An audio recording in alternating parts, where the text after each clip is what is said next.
to try and keep the standard high, try to do things because I never like someone coming to the yard and they've come 6 months ago and it's exactly the same. So right after I finish one project, I will start another one. It's usually very small, but it's something that's noticeable. Loretta Pilgrim is our producer. So if Loretta Pilgrim decides she wants to host something for the guys, can we utilize this property? Just speak to the madam, and I'm sure it can be arranged. Where's the madam?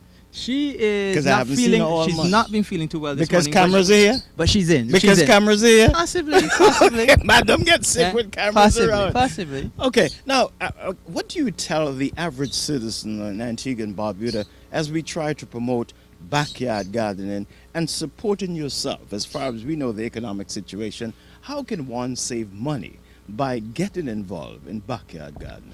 Well, first of all, I think what I would tell anyone is that it's a very rewarding pastime. Certainly, you can cut your food bill. There are many things in Antigua and Barbuda which grow quite easily. Spinach, for example, both running spinach, standing spinach. Almost every yard could be self-sufficient in that. Things like celery, things like herbs, parsley, tomatoes. These are things that you can do. And one of the great things I like about doing backyard gardening is that I make so many friends. Persons come to me all the time and they are willing to share new varieties. I mean, whether it's pumpkin slips or pumpkin seeds, new varieties of tomatoes. So I'm always learning something. And there are a lot of housewife tales. Oh, you know what you can do to avoid blight or to get rid of the fungus. And many of these I always try. And so it's a very rewarding. And at the end of the day, I usually have surplus to my own needs. And I can share, or occasionally I can even sell that and bring back, some little income. I tell you what, I have been to many yard. This is a plantation. Now, this is not the regular. Roll, do me the favor. Take us to rabbits in that house. Rabbits are there, yes. Take us to the rabbit house, because I know rabbit house and I've never seen rabbit homes built like this. The habitat, the plantation habitat for rabbits. These are hotels. These are wings. Okay, now, what is it that you have in this big cage here? These are birds. Yes. What sort of birds are in there? These are lovebirds. Rolly's gonna pan to the. They're what? Lovebirds. I love love. I love loving. They're lovebirds. They make a lot of noise. They're always singing, and more importantly, they're very, very pretty. Yeah. So Love is pretty. Love is pretty. Yeah. So you come down here in the morning and you see the lovebirds. Their colors, they're stunning. You hear them chirping. You just feel great. It certainly starts the day right for me. After a bit of exercise and then coming back to do this, I'm usually ready to, start my day and I'm ready for anything. What's the maintenance like for this plantation? To maintain it. Put it this way, a lot of it I do myself. Wow. So it's, I just see it as exercise and things that, when I come home after a hard day, I can come down here. The animals don't answer me back. I can speak to them. I can curse them. I can tell them how I had a hard day. Hey. And they listen. You think they're not speaking back? You're just not hearing I'm them. not hearing them. That's it. Oh my goodness. I am so impressed with this place. And of course, now this is some steel. What are you building here, Clement? Well, this is actually... it was a remnant of an old bird cage that one of my friends had. Oh. And they asked me if I needed it. And one of my projects, I don't know if I'll get around to it this year, is to build an aviary. And my sons and I have been researching some birds, rosellas out of Australia. And we think we'd like to have a go at raising So some you'd of have to these. import them. Well, actually, some of the pet shops here do They have them. them? Yeah. Wow. So we've been researching them. They're quite pretty. And that we think is going to be our next project. You have any cane on the plantation? Cane, yes, there's some cane somewhere. Soursop? Soursop, just beyond there. If you look there, there's a big soursop tree. Yeah. Yeah. When do you grow like watermelon and stuff like that? Yes, you're probably a week or two late, but we had Late? Yeah. Watermelon Clement, and we'll cantaloupe just come in. finished. You save the thing. Clement, I have to be honest. The only thing that I have in my yard is a papaya tree. Okay. I mean, the only thing that I can go out and pick and eat, but it's one like this. And I'm looking at this place. That's coconut up there. That's coconut. Coconut ready. Yes. Okay, well, Colin can climb, so he will Well, grab. that's good. He grab a snatch of 1 or 2 for us. I don't know if Trevor can. Wait, wow, we have a rabbit. Hi. Yeah, this is one of the babies. I think this one is about maybe 6 weeks old, Yeah. and he's doing good. Wow. How you know is it he? Well, I haven't checked. Oh, you're a connoisseur. So you just decided, oh man. Yes, I just decided. But normally it's quite easy to check once you know what to do. No, it's okay. I just wanted to know how you know, because I figured how many you have. At the moment, it's about 100. 100 rabbits. Yes. Okay. You have how many sons?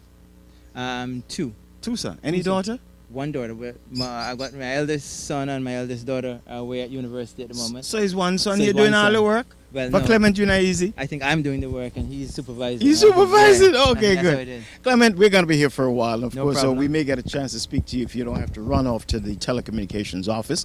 But again, we want to say thanks for the invite. Thanks to the Ministry of Agriculture for highlighting plantations like these that exist within our small boundaries. Again, I think you need to be congratulated for the great stuff that you're doing. But we're going to take, are we going over to her? Okay, thank you. Clement again, thanks again. Rabbit, thank you kindly. Do not speak back to me, Clement, so you don't answer back. It's good morning, Antigua Barbuda. Stay with us. We're going to do some tours right here, of course, at Clement Samuel home. Sherilyn Beezer is sitting pretty somewhere on this property with the news. Good morning, Sherilyn. Good morning, Dave. Thank you very much. And if you're just joining us, we are at the magnificent property of Clement Samuel in Fitches Creek, broadcasting today. In the headlines, food security and hunger, a top priority for the Ministry of Agriculture. And the Ministry of Health begins a disaster preparedness program. We'll now take a look at the news in detail. The Ministry of Agriculture pressed ahead to ensure security and hunger is eliminated in the Twin Island state. ABS's Good Morning Antigua and Barbuda featured its Monday edition on information about the establishment. More in this report. The Minister of Agriculture, the Honorable Hilson Baptist, is confident that once technicians and farmers work together, anything can be achieved where food and meat production is concerned. Baptist says over the years, the country has managed to reduce the food bill, but face few challenges. He adds that climate change is more evident than ever, and farmers have to find ways to work around it. So farmers got to be very scientific in the approach and to be able to understand the soil and the climate.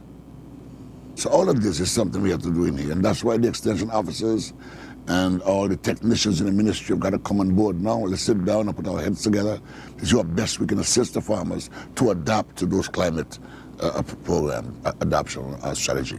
Deputy Director of Agriculture, Asteli Joseph, says the ministry technicians are currently discussing the food and nutrition policy. Joseph added that they are working on some programs to address some of the problems facing the island. We are now at the stage that I mentioned before of getting the action plan started, and that is to draft the document, have it,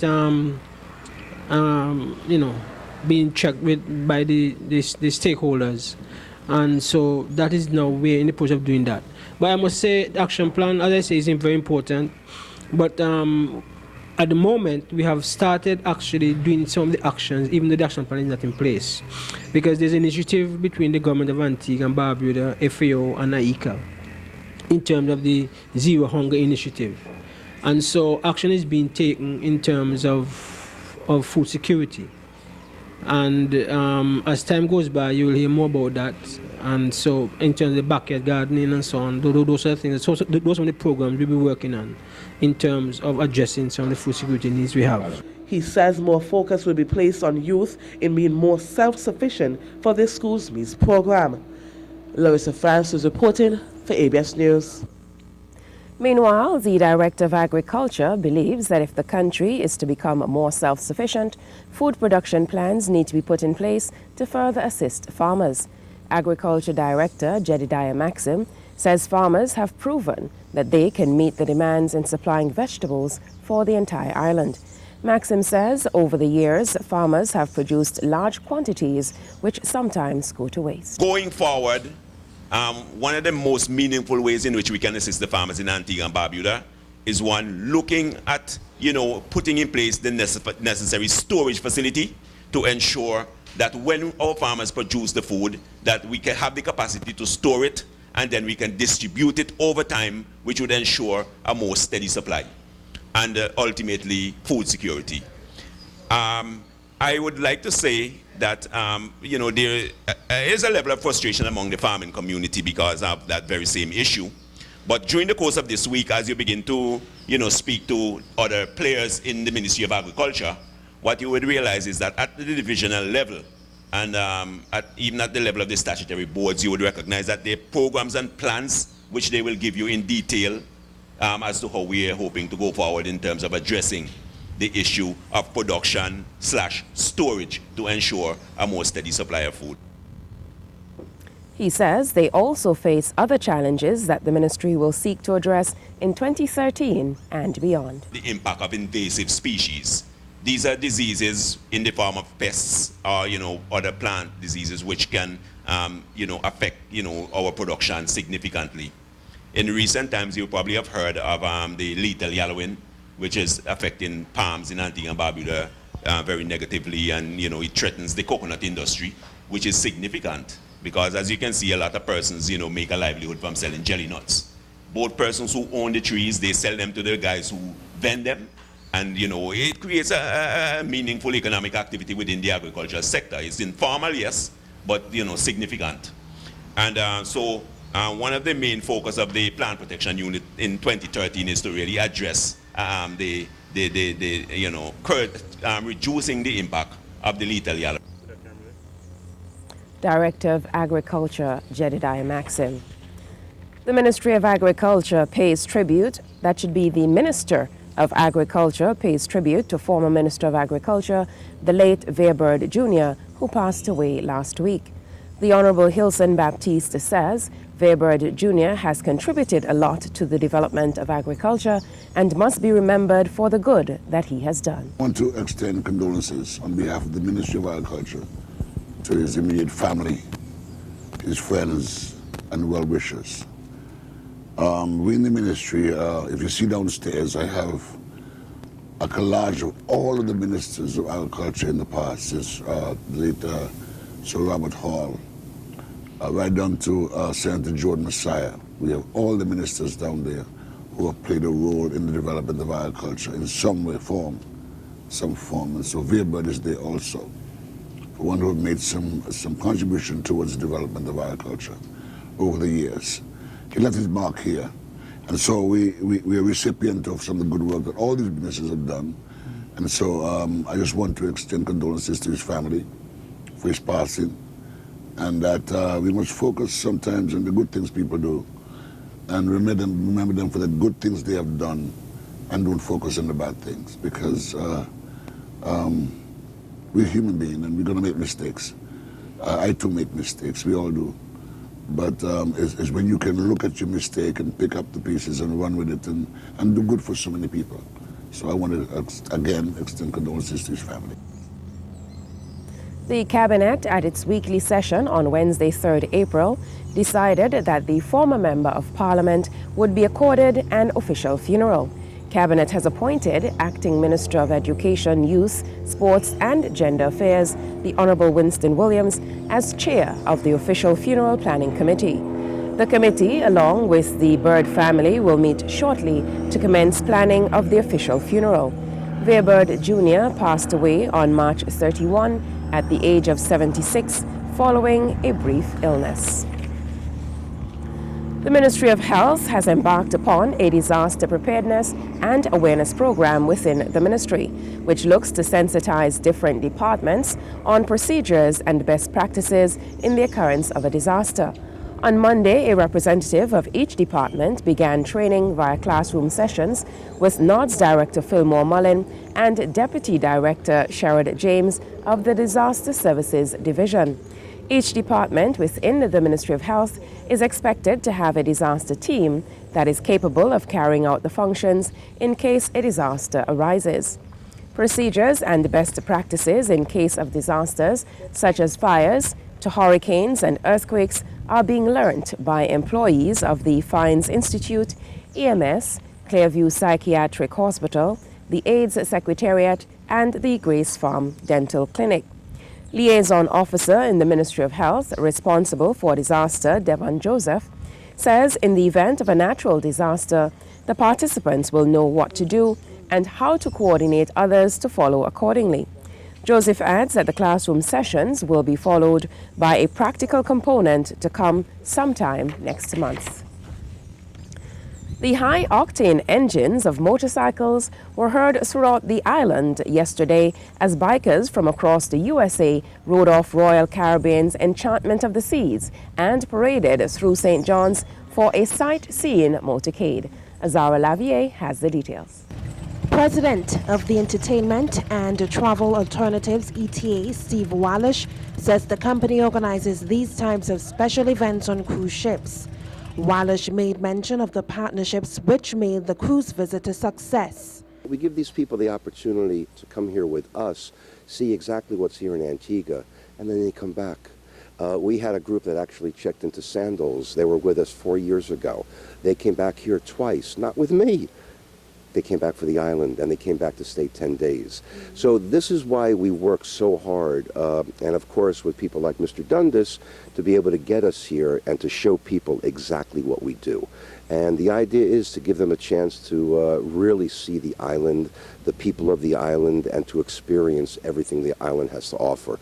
President of the Antigua and Barbuda Cruise Tourism Association, Nathan Dundas, says these niche markets increase the cruise business. Can this help Antigua and Barbuda to be able to attract more ships to coming here? And I started to see the emails coming in. The emails started to come in from the corporate offices of Royal Caribbean as well as Celebrity Cruise Lines. Can Antigua accommodate this type of activity and this type of service? And after some good collaboration, which brings me to the second part, the collaboration with the government. I want to say thanks to the government of Antigua and Barbuda, the Department of Transportation. We had cooperation from the customs authorities. And we continue to have cooperation from the customs authorities. We simply present the list of bikes, make sure that all the bikes that are coming off goes right back on the ship before the ship leaves in the afternoon. Two riders spoke about their experiences riding through the island. This is our third trip with ETA, and we've had a blast. We've ridden a lot of islands in the Caribbean, and we definitely love this one. This is a great ride here. And it's one of those things where we put our own bikes on the ship and we bring our own motorcycles with us. And as I told somebody before, this is one of those times when there's not a lot of people that I ride with back home in Virginia that can say they've ridden their bike in the Caribbean, but I can say I've ridden mine here. It's great. Well, this has always been the best one. My wife wasn't feeling too good yesterday, and she said this is the only island that she really wanted to ride on because this one she loves the best. So, and it is. It's more like a ride here. We get long distances, and that's what we like. The riders were escorted by police officers on this ETA's 10th trip to Antigua and Barbuda. Azara Lavier, ABS News. In other news, the Statistics Division in the Ministry of Finance advises business owners that the deadline for the submission of the 2012 Annual Survey of Economic Activity, ASSE, has been extended to April 19. The deadline for submission of the 2012 Balance of Payments Survey, BOP, is May 31. According to a release, all businesses are urged to submit the completed forms by the due dates. These surveys, which are conducted in collaboration with the Eastern Caribbean Central Bank, ECCB, are provided for in the General Statistics Act 1975. They are administered annually to a statistically selected sample of businesses. The results of these surveys produce key information used in analyzing the economic activities of Antigua and Barbuda. The ASSE will produce data on the gross domestic product, GDP, which is the total dollar value of final goods and services produced and sold within the economy during a given period, usually annually. It is relevant for analysis related to production activities within the economy, such as employment, productivity, industrial output, investment in equipment, and structure.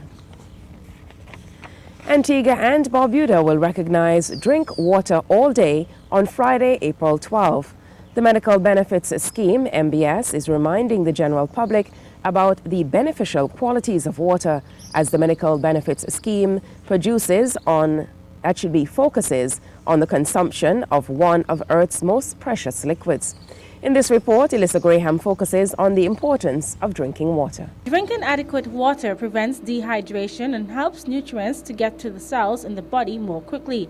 Water also detoxifies the body by removing waste more readily, while at the same time helping to lubricate the joints and other organs, including the skin, by keeping it supple, fresh, and bright.